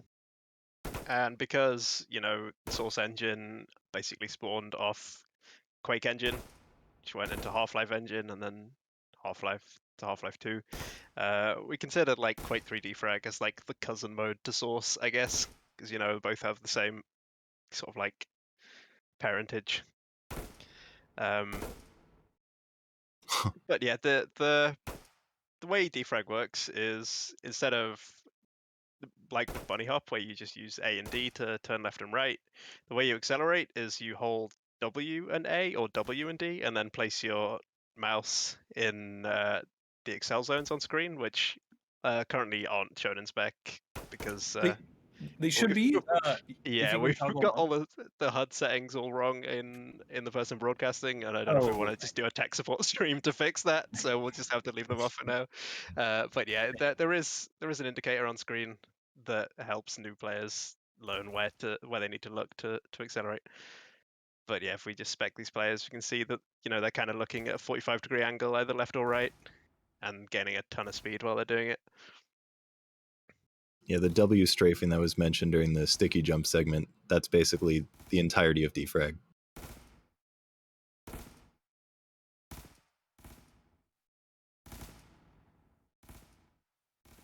There are some moments that you don't want to use it. Like they might like look towards the center of their screen. That's to kind of position yourself for turning. Um, but you do use the W kind of side strafing to gain speed. It's how you like gain speed through the air. So it is very important when you're like in longer stretches, which a lot of these maps kind of have like really long corridors, that you're doing the W strafe, and then when you're kind of trying to do these tight turns, that you look more towards like where you're going, and then use A and D directly. Yeah, so defrag has two different types of physics. And the one that we're watching right now is actually based on a different mod. You guys might have heard of it. It's CPMA, which was kind of like the competitive hardcore version of Quake 3 that was played at tournaments a lot. So because it was so popular, they put CPMA movement into the defrag mod. And unlike if you're familiar with strafing in Source Engine games, you know that pressing any key, like they're all equivalent. It just depends on, you know, which direction you're looking. So if you've ever played like half sideways surf or b-hop, you know that like the physics are all the same no matter what key you press. You just have to move your mouse in a different way. But in CPM, there's actually 3 different types of strafing. The physics themselves are literally different depending on which combination of keys you're pressing. So when you're first learning to play defrag CPM, it's kind of a big thing to figure out when you use each different type of physics. And you'll see these guys switching back and forth between all 3 of them, depending on what kind of situation they're coming up against and what the best sort of route is to get the time they want. There's, yeah, also in CPM, you can see that there's this thing called double jumping. If they jump up to a higher platform and then immediately jump again, the second jump like has bonus height added onto it. So that's how they're clearing the big gap over the toxic waste towards the end of the map. You'll see there's quite a big gap, and they'll jump up onto the railing and then immediately jump again. They get a bit of extra height from the double jump. Yeah, I should also go ahead and note that defrag in Momentum mod is maybe only a quarter of the way done or so-ish, depending on how you look at it. Quake 3 defrag actually has 9 different weapons that you can use. Some of them are hit scan, some are projectiles, so we're missing all the weapons right now, so we only have kind of a limited variety of maps. We are going to have it. We're going to have almost everything that Quake 3 defrag has and a bunch of stuff that it doesn't have. But yeah, so right now what you're seeing is still kind of a work in progress. The other modes are like rocket jump and sticky jump that we saw. Those are pretty much fleshed out, but defrag is still underway. Yeah, the strafe portion works pretty well. There's still like some tweaks needed, but it plays almost exactly the same. Yeah, so how many of those weapons affect defrag? Because I know at least like 4 of them. There's like the main 3 weapons that most maps use: rocket launcher, grenade launcher, and plasma. Yeah. So the rocket launcher obviously is almost the same as TF2 rocket launcher, just fires projectiles, give you a big boost. Plasma shoots rapid fire tiny projectiles that only give you a very small boost, but obviously if you hit yourself with multiple of them in quick succession, you can gain a fair bit of speed. And the grenade launcher is just a timed grenade that goes off after like 4 seconds or so. It's kind of like pills in TF2, pretty much the same thing, just rolls a lot less. But then there's also other weapons. There's the BFG, which, yeah, same BFG from Doom, except this is the BFG 10K because it's better. And it's just a rocket launcher that fires really, really fast, so you can gain a lot of speed with it. There's also a bunch of hit scan weapons that are mainly used for like shooting buttons and stuff like that. But when you put all these weapons together, you can switch between them and you can do some really crazy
Write it down.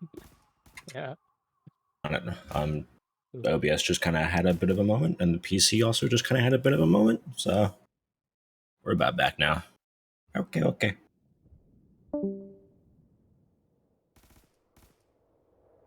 All these shapes bounce and everything. All right, can the people confirm we have audio? Oh, yep, seems like we have audio now. We good? Cool. Seems good. Cool. What were we saying? Oh yeah, we fixed the HUD. So as you can see now, there's the blue bar on screen. So that's the zone that if you keep your crosshair anywhere in that blue zone, you'll accelerate. So the way to go fast is just maximize the amount of time that you're in that blue zone, basically. Yeah, and that is kind of the simple explanation, but Yeah, because of the really janky old physics involved, there's actually a lot more complexity than that, but it would take way too long to go into to explain it all. But there is, defrag is one of the most, I think, technically complex modes in the whole game, just because of the sheer breadth of it. I wouldn't say that makes the skill ceiling any different. I mean, but it is just a very complex mode, and there's a lot of different dimensions to it.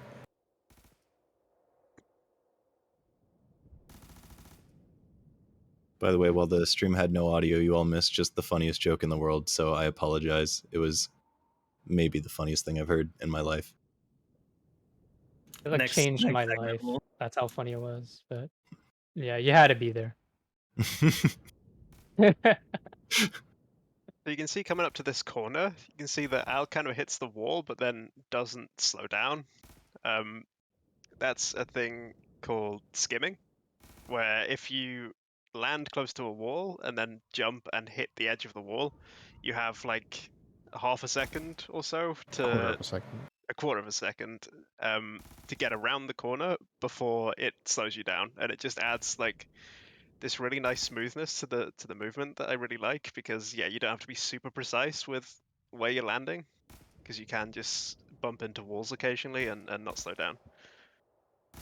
Yeah, that's one of the really cool things about defrag is just how smooth it feels, because I mean at this point we're talking about Quake 3, so it's we've had 3 games to get the movement really solid, and then on top of that it's based on CPMA, so it's this on top of an already very polished game. You've got even more features that make for like competitive play, and then you bring that movement into speed running, and it's just a really great experience because of how smooth and responsive everything is. I mean, there's a lot of jank, but it doesn't feel like jank. It feels great. Moving on to Ghost Strafe 7. This is one of my favorite maps to watch, just because there's a big skip on it. So I'll just quickly show this one off before we move on to the finale. Wait, everyone's moving in now? Okay.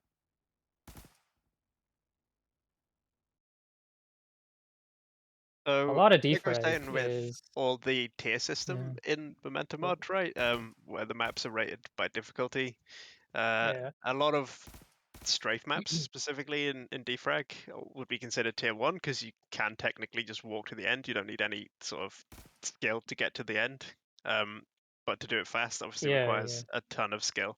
But they're still technically listed as tier 1. Because the way that we're doing difficulty is basically just how easy it is to complete, not how easy it is to complete fast. Yeah, a lot of defrag is about going fast, not necessarily completing, unlike other game modes. Yeah, there definitely is a place for like the obstacle course style maps. They tend to be what the weapon maps are for, but yeah, basic strafe stuff tends to just be really simple maps that are hard to go fast on. Yeah, there's like a whole ecosystem of maps in this game mode that are there's something for everyone basically. There's a lot of different things that you can play just within defrag.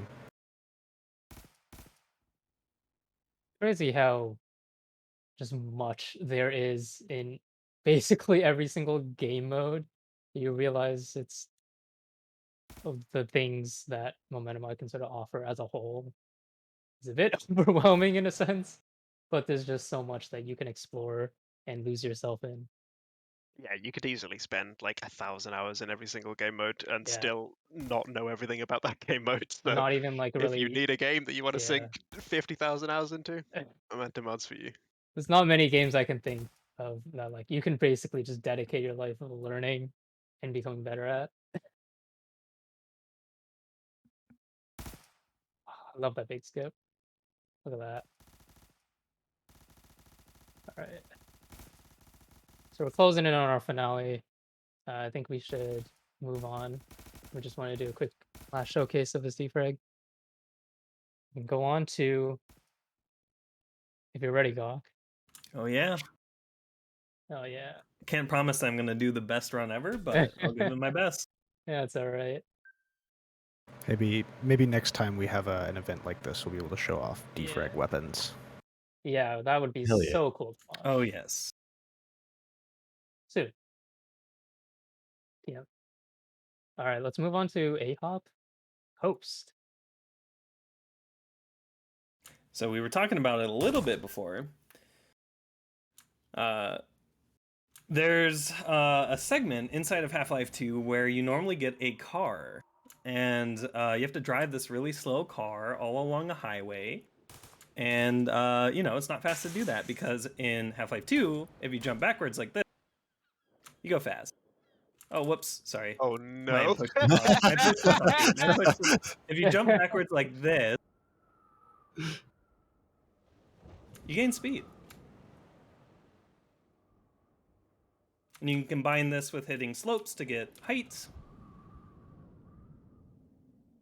Can you explain a bit about how you're basically like tricking the game into thinking you're going backwards even when you're not, right?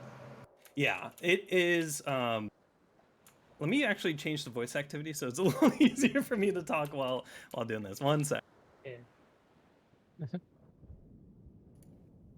Probably should have thought this through a little more. Sorry if you start hearing my keyboard, but oh, I'm getting the weird input. There we go. Okay, so yeah, the way that ABH works is because of an older version of Half-Life 2, you could actually do a lot of like forward-facing like bunny hopping. So what Valve did to patch it was they actually subtracted speed based on where your wish velocity, right? So when you're jumping backwards, so like if I were to face backwards, my wish velocity is actually behind me, which is negative. So it starts subtracting a negative velocity. And if you're facing forward like I am right now, this is actually holding down the S key. So my wishter is actually still behind me, but I'm facing forwards. It's slower than doing the backwards facing one because the backwards facing one, you don't hold back. You're not going against your current. What the? Just straight up. Yeah, pencil straight up. launch. Anyway, yeah, and so you typically want to like have the trade-off of like, okay, so if I know that I'm going in like a straight line, I typically face backwards like this, so I know I get the most speed. But if you're going forwards, or in this case, right, trying to get this like launch, I'm just gonna reset here. Okay. There's a trade-off of like, oh, I can go sideways or I can go forwards by holding that like back movement key. Oh wait, no, that's right. We still have the. Oh, dang it! You can. I'm not the best A-hopper. There's Ninja Cookie. We played her map actually. The Yes, spacebar defrag map. She's amazing at A-hop, and She's amazing on like every game mode somehow. yeah. Not It's having actually played insane. most of them. I'm gonna take the baby Yeah. route over here just so I can show off the rest of the map. I know we're Yeah. running low on a little bit on time here, but so for those of you that have played Half-Life 2, this is probably pretty familiar. It's pretty PTSD inducing for me. I'm just kidding. It's very fun. It's so fun because this is all of Coast stitched it. together in one map.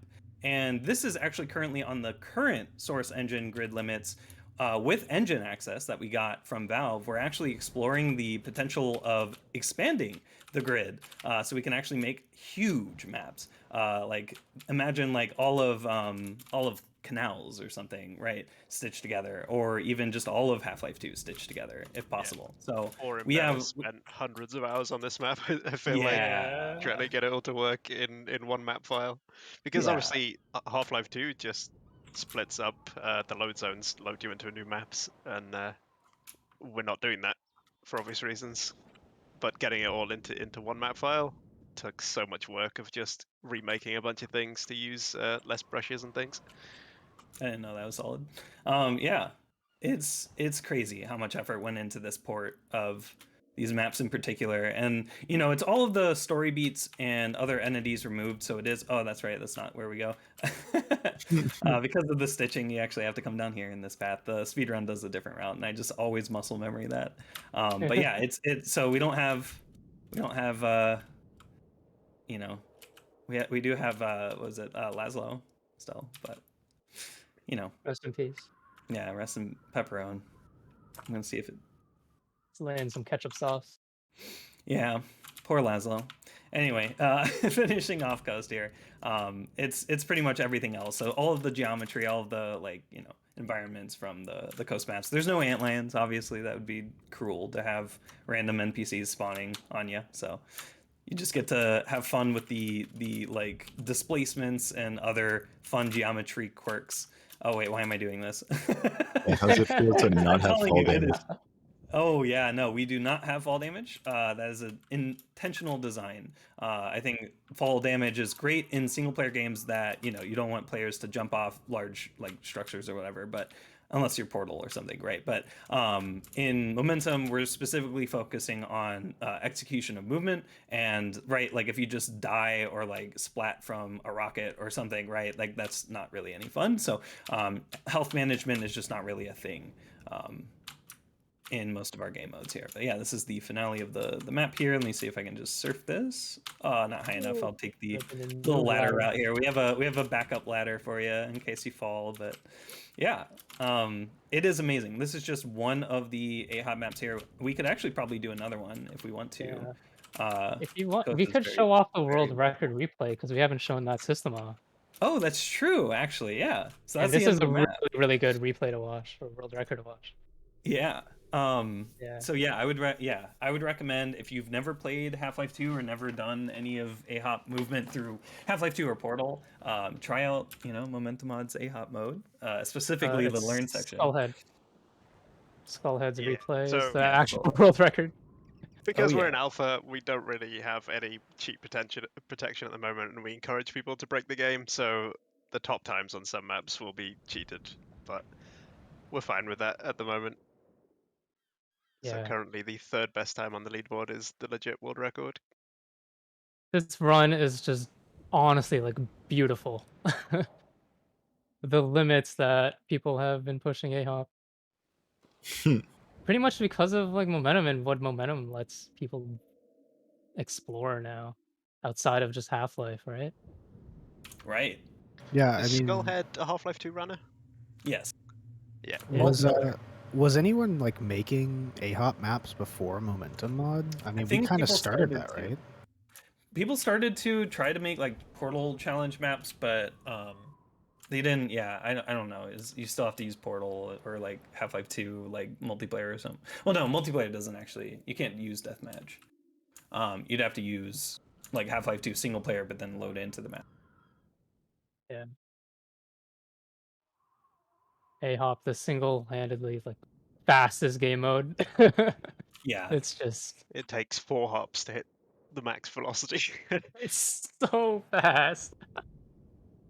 Seeing someone that plays it so masterfully is just mesmerizing, really. I think my favorite AHOP world record is AHOP Easy, is it? Traz's map?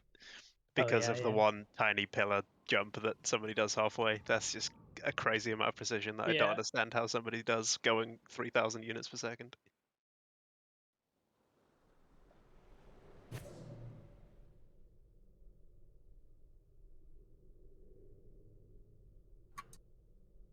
What? Just barely. Yeah, that's all the coast in under a minute 50. Incredible.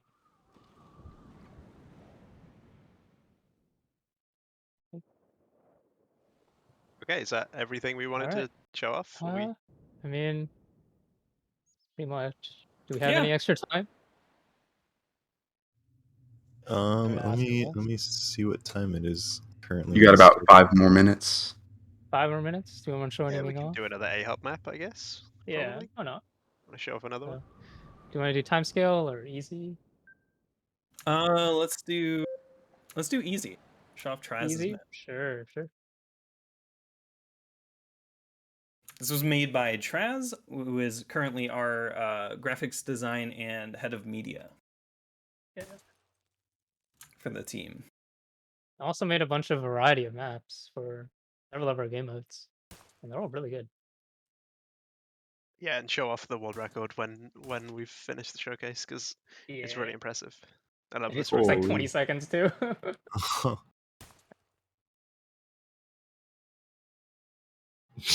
Damn it! I'm trying to do my strat. Gocnak giving away his secret strats on stream. Yeah, it's like sometimes it's hard to like time it because you have to sometimes uncrouch.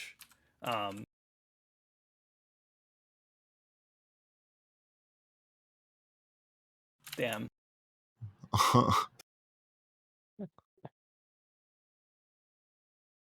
Probably one of the most uncontrollable or unruly type of game modes. So to see someone who can sort of pull in the reins of the crazy speeds that you get on A-Hop and actually have control over themselves is just Yeah, there's a guy is crazy. that's been playing A-Hop that just refuses to do anything but backwards hop, so he has no idea where he's going the whole time. And just like he's got times on almost every map by purely going backwards, and I think it's really funny because you just have no idea where they're going. Yeah, and that's why It's it's like the definitely- spec system, like being able to see different angles of like how a player like tackles a map is like really important. Yeah. Specifically their input. Does everyone have a favorite game mode in MMod? We can go down the list, I guess. They're all good. That's my Yeah. answer. I think I'm just Yes. gonna play everything but B-Hop when the game comes out. I just do not click with B-Hop for some reason, but everything else is super fun. I'm a rocket jump, defrag, surf. Parkour looks like it'll be really fun. When we finally get to show off parkour, it's going to be really awesome. But yeah, that's Titanfall movement parkour. Okay, world record time, Exile. Show it off.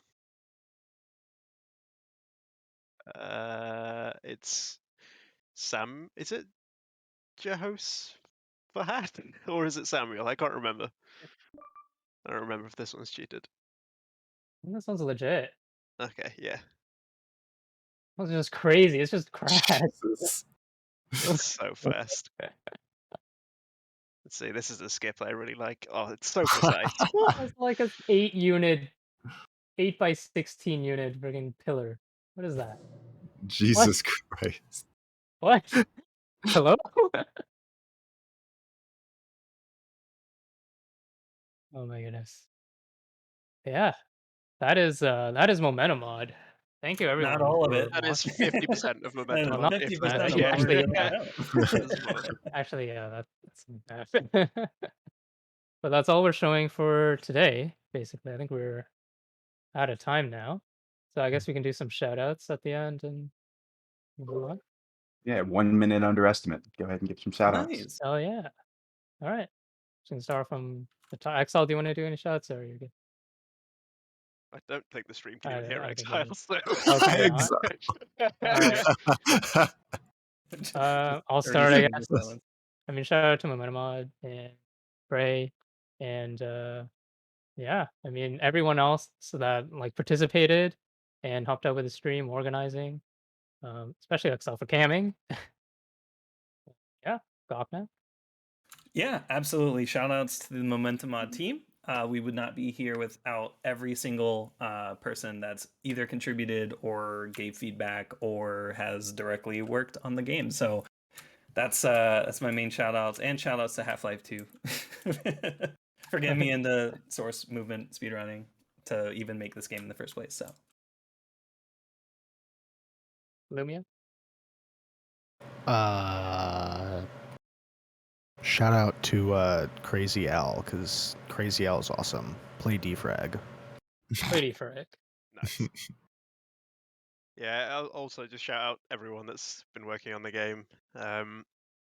we still need people to work on the game. If anyone here has game dev skills, we said earlier, Yes. we're mostly looking for like 3D artists, maybe texture Animators, artists, please. animators.